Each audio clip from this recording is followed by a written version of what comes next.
Welcome back to The Breakdown with me, NLW. It's a daily podcast on macro, Bitcoin, and the big picture power shifts remaking our world. The Breakdown is sponsored by Nexo.io, Arculus, and FTX, and produced and distributed by CoinDesk. What's going on, guys? It is Friday, April 22nd, and I am incredibly excited for today's show. It's something that is deeply personal for a ton of people, and I've wanted to do a show on this for a while. Before we get into that, however, a few housekeeping notes. There are two ways to enjoy the Breakdown podcast. You can either listen on the CoinDesk Crypto Podcast Network feed, which features both the Breakdown as well as other CoinDesk shows, or you can listen on the Breakdown Only feed, which has just this show. Both come out the same day, with CoinDesk coming out in the afternoon and the Breakdown Only feed in the evening. Whichever feed you are enjoying the show on, please go subscribe to it, give it a rating, give it a review. Believe it or not, those things actually do help the show get discovered. And if you want to dig deeper into the conversation, come join us on the Breakers Discord. You can find a link in the show notes or go to bit.ly/breakdownpod. Finally, a disclosure as always, in addition to them being a sponsor of the show, I also work with FTX. All right, so real estate is fascinating for a lot of different reasons. It's something that tons of people interact with, and something that becomes very personal when you do. Real estate, and particularly home ownership, is tied up in the American narrative of the American dream. And even beyond that, given how many people make money elsewhere and then get into some version or some form of real estate as well, there's clearly something intrinsic about our desire to be connected to land and connected to property. It has become a part of a new aspiration in the FIRE movement, financial independence, retire early, which is something you see all over Instagram and TikTok and basically any social channel, and is largely driven by people who are using real estate among other strategies to try to become financially independent and get out of the normal rat race. And of course, on the negative side, real estate was an important part of the Great Financial Crisis, the most significant defining economic event of our times. And if you've been paying attention even a little bit, you also probably know that real estate right now is absolutely crazy. The S&P CoreLogic Case-Shiller Index puts house prices up 19.2% on average over the last year and 31% since the start of the pandemic. The increase is even higher in what they call desirable cities, with, for example, Phoenix up 50.9% and San Diego up 42.5% in 2 years. The same index considers 65% of US markets to be overvalued, with only 26% of markets as normally valued and only 9% as undervalued. And just to be clear that this isn't just the norm of things, the long-term average of annual price increases in the US was 4.9% over the 3 decades prior to 2020. Like I said, if you spend any time on any of these social channels, you've probably seen videos of people lined up around the block for an open house for a seemingly crappy little house in the suburbs in any one of dozens of major American markets. There's an increasingly desperate tone around it. This is a post from Reddit that was shared on Twitter. I'm so done with home prices and crazy price bidding by rich assholes. The house across the street from my parents was built in 2014 and sold for $185K at the time. I went to college aspiring to own a simple home like that. At the time, going through college 2014 to 2018, I thought, I will work really hard until I'm 30, save up for a down payment, and then I will be able to afford a starter home like this with a spouse. 4 days ago, the house was listed for sale for $540,000. Today, it's sold for $935,000. Literally, what the f***? I have lost hope in everything. I'm stuck living with my parents because I can't afford anything. My apartment that I rented in 2018 to 2019 was $800 a month. Right now, it's $2,800 a month, and in order to qualify, your income must be 3x the monthly rate. I feel so defeated. Everything I worked so hard for in the past 10 years is officially out of reach. This is hardly a unique post. You see things like this every single day. Now, the questions swirling around this are, how can this go on? Is this another housing bubble like before the Great Financial Crisis? How are interest rate increases likely to impact this market? So those are the questions we're going to dive into today. But before we do, I just want to caveat this even more than usual that obviously I am not a real estate expert. This is an interest, but unlike crypto, is not something I spend every day looking at. Still, I think you guys will find this useful, at least if you're trying to wrap your head around what the hell is going on. So let's start by going back. Given how much the current discussion is a question of whether this is the Great Financial Crisis all over again, we probably need to go back and actually explain it. And to do so, we have to travel back farther to the bursting of the dot-com bubble and the recession that followed. Interest rates went from 6.5% in December of 2000, quickly down to 1.75% in December of 2001, and then bottomed at 1% in June 2003. Rates were held at 1% for a little under a year. At that time, there was a major push to get people who had previously had a hard time buying into houses. In October 2002, George W. Bush said, "We can put light where there's darkness and hope where there's despondency in this country. And part of it is working together as a nation to encourage folks to own their home." Bush wanted to, quote, use the mighty muscle of the federal government, which are his words, to achieve something that he called the ownership society. Congress passed the American Dream Down Payment Act in 2003, which provided $200 million per year spread across 40,000 families to assist with down payments and closing costs. The biggest change, however, was relaxing regulation in the mortgage sector. And in that context, a set of new products were created. Major mortgage brokers reduced underwriting standards and began writing mortgages like the infamous Fannie Mae and Freddie Mac Affordable Gold 100 mortgages, which required no down payment and no closing costs from the borrower. The assumption was that as long as the price of housing continued to rise, the loan couldn't go bad and cause a loss to the underwriter. This culture of lax underwriting and high commissions paid to mortgage brokers led to a huge increase in what were called ninja loans. No income, no job, no asset loans. These were loans written under a simplified documentation process designed to help people with hard-to-prove incomes like waitstaff and gig workers. These loans were based mainly on credit score, so basically if you could keep up with credit card payments, there was a good chance you could qualify for a mortgage. Many of these types of mortgages came to be known as subprime. Of the top 25 non-bank subprime lenders in 2006, only one was subject to the usual mortgage laws and regulations. And these non-bank underwriters made more than 12 million subprime mortgages with a value of nearly $2 trillion, representing over 10% of the US housing market. When all was said and done, however, by September 2010, after the crisis, 23% of all US homes would be worth less than the mortgage loan. If you've tried to get a mortgage recently, you're probably just shaking your head in disbelief about how different this was. In 2006, the minimum proof of income requirement was satisfied by a phone call to an employer with very little verification of legitimacy. The median credit score for purchasing a home is today 45 points higher than it was before the '07 crash. The 10th percentile credit score, which is deemed the lower bound of creditworthiness to qualify for a mortgage, is now 657. Before the Great Financial Crisis, it was below 600.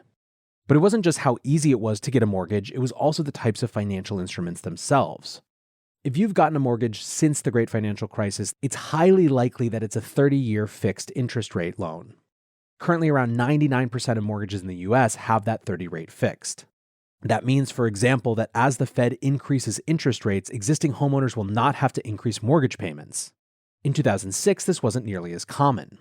Many of the loans out there were adjustable rate or balloon payments. These loans would have a discounted short-term interest rate called the teaser rate, which would then adjust up to market rates or in some case need to be refinanced at the end of the discounted period. These teaser rate discounts were often 5 or 6 percentage points below the rate that would apply for the rest of the loan.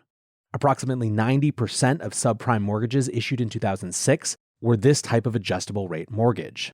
This would become a problem.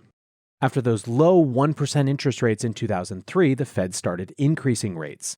That started in June 2004 and reached a peak of 5.25% in June 2006. Because so many of these variable rate mortgages were still in their fixed rate period, there was little to no effect on the housing market.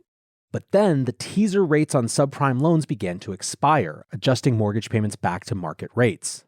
These rate resets reached their peak mid-2007. Because of this, foreclosures started to increase. 1% of households were foreclosed upon in 2007, which was double the number in 2006. Foreclosures were heavily localized to subprime loans, with 8.5% of all subprime borrowers being foreclosed compared to only 1% of prime borrowers. Now, this could have caused a huge amount of misery all on its own, but it wouldn't on its own have caused the Great Financial Crisis. In fact, it didn't cause the Great Financial Crisis. Because there is a whole separate part to this story, which is not the consumer lending products themselves, but the financialization of those products. When a lender writes a mortgage, they don't hold the loan on their own books. They sell the asset into the market as a mortgage-backed security or MBS. There was a problem during this era with subprime mortgages in that they were too risky to sell on their own. So lenders mixed a small part of a subprime mortgage with other MBS into a financial derivative known as a collateralized debt obligation. These instruments would spread the default risk of mortgages across hundreds or even thousands of households, so that individual mortgages could default without causing the CDO to significantly devalue. The underlying assumption was that most people don't default on their mortgage and most property increases in price over time, making the CDOs very safe. The structure was seen as so safe that the bond ratings agency gave them a AAA rating, the same as US Treasury bonds. Because of this high rating, financial institutions began using them in the same way they would Treasury bonds, posting CDOs as collateral to obtain leverage in the market. This leveraged collateral would typically be valued on a daily basis, with leverage in financial markets being super short-term, renewing every day in what's known as the repo market. So as we know, this didn't end well. And maybe the best way to describe it, at least in the depth of this show, is through analogy. One way to think about this chain of events is to imagine what would happen if you had to renew the loan on a car every day. You turn up and every day your car, the collateral of the loan is worth about the same amount, so your loan gets renewed. Then one day, someone smashes your car overnight. You show up to the loan office the next day to renew your lease. They look at your smashed up car and demand immediate repayment, because your collateral is no longer worth what it once was. When the value of CDOs started falling in value, they didn't drop slowly like Treasury bonds do. They dropped like a rock. So thousands of financial institutions showed up to renew their loans with their suddenly devalued collateral and were refused loans on the same terms they were used to. Because they weren't able to make the same level of loan funds, they had to close leverage positions across the financial markets. It's not a problem if one financial institution is forced to close positions. This is something that happens every day. It is, on the other hand, a gigantic problem if the entire network of financial institutions are all forced to close positions all at the same time, which is what happened in 2008. Now, the specific combination of causes of the Great Financial Crisis is and will continue to be debated. But the key takeaway for our purposes is that while yes, there was a housing crisis, it was not exactly the housing crisis that caused the GFC. It was a housing crisis that caused a banking crisis that caused the GFC.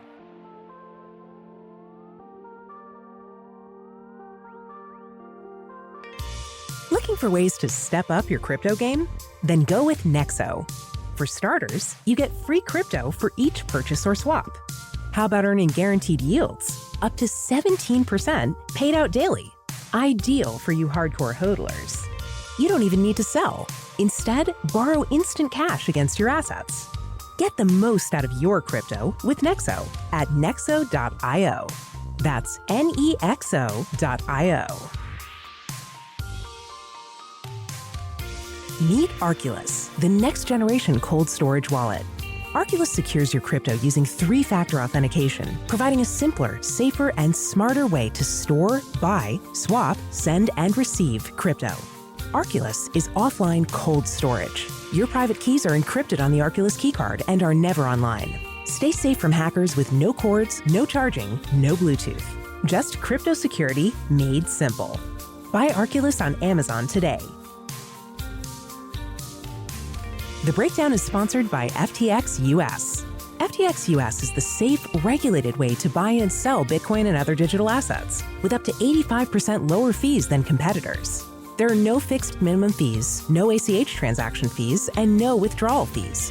One of the largest exchanges in the US, FTX US is also the only leading exchange that supports both Ethereum and Solana NFTs. When you trade NFTs on FTX, you pay no gas fees. Download the FTX app today and use referral code BREAKDOWN to support the show. Now, the next part of the story that bridges to today is what happened in the wake of the GFC, and it's arguable that this, more than anything else, is what's causing the dislocation in the housing market today. In short, new housing construction tanked. And in many ways, this was just simple economics. The economy craters, driven by a housing bubble bursting. Some constructions are halted midway, in other areas demand completely falls out. The people working in those industries are left scrambling. And remember, recovery from the Great Financial Crisis took years. By the time things started to pick back up, much of the construction labor supply had left the workforce, got jobs elsewhere, trained in other skills. By the end of the Great Financial Crisis, 2.1 million construction workers were out of a job. Construction jobs were down by more than a third. And while the general U.S. unemployment rate got up to 10%, unemployment in the construction sector got up to 25%. Even when the economy recovered, construction never did. At the start of 2006, new house starts, which refers to new houses starting to be built, reached a peak of around 2.3 million.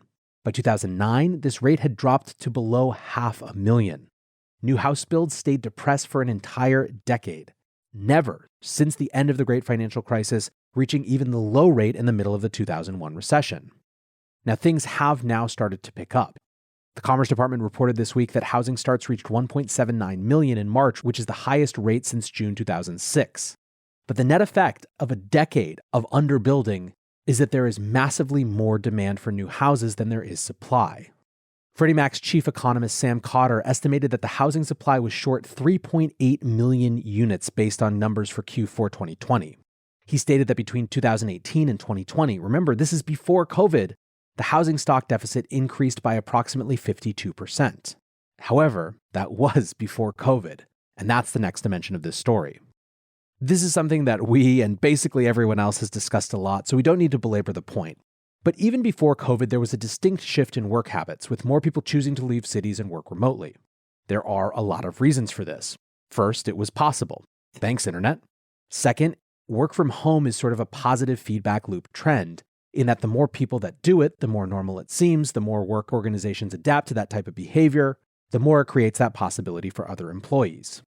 Third, the cost of living in cities has been on an upward trajectory forever.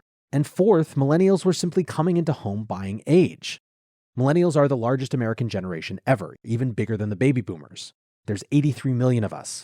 Generations see their peak apartment demand in their mid-20s as they leave home and peak home ownership in their mid-30s. This is when they form families and begin to have children. What we're experiencing right now is the largest generation in American history hitting its peak homeownership demand after a decade of underbuilding.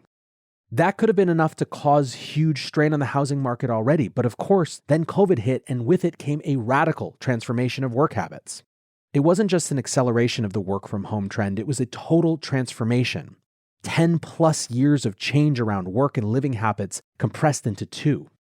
The number of counties in America that experienced net increases in internal migration increased from around half before the pandemic to around 2/3 during the pandemic. So at this point, it's probably starting to get clear, right? If you're into Bitcoin, you probably have a pretty strong idea of what happens when growing demand meets limited supply. That's the story as COVID hits, and of course, it is totally exacerbated by city wealth hitting rural markets that have much lower costs.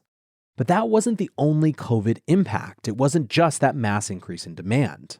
There were also issues around supply chains, personnel, and so much more. In October 2021, there were 402,000 construction positions unfilled, the second highest level recorded since data collection began in December of 2000.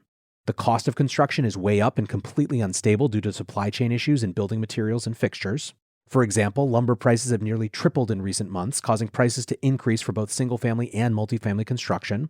The average single-family home build cost increased by more than $18,000, and at the peak of lumber prices, they were causing an additional cost of $30,000, and that's on average.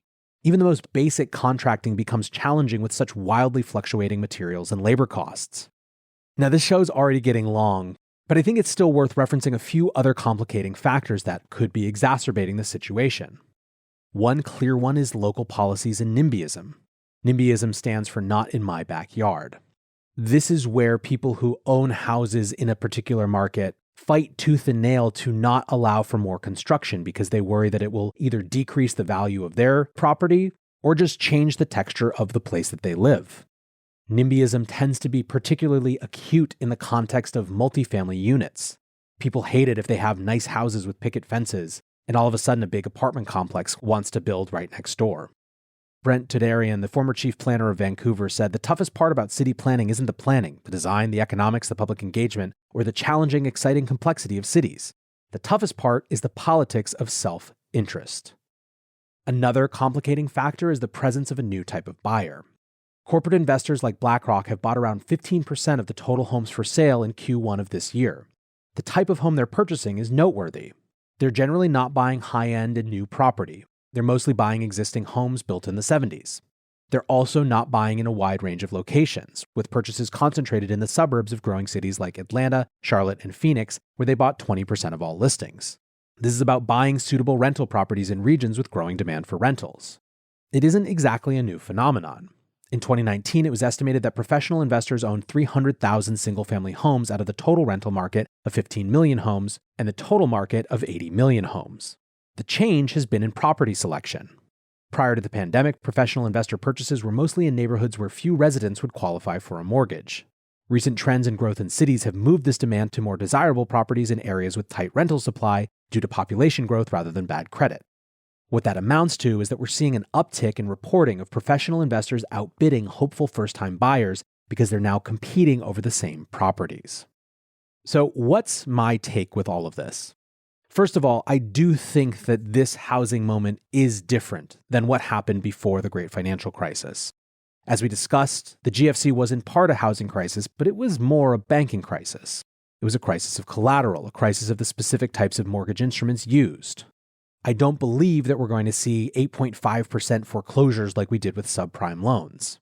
Indeed, the great challenge to me is that I think we have an increasingly stark divide. For the people who own houses, this price appreciation is good in a way. The house that we bought in January of 21 has appreciated 30% in a little over a year. I could turn that into more credit that I could go use to buy another overpriced house. But at the same time, I also have a massive disincentive to sell. Who wants to go from the catbird seat to having to go fight in this market? To me, it feels like the rise in interest rates makes that worse.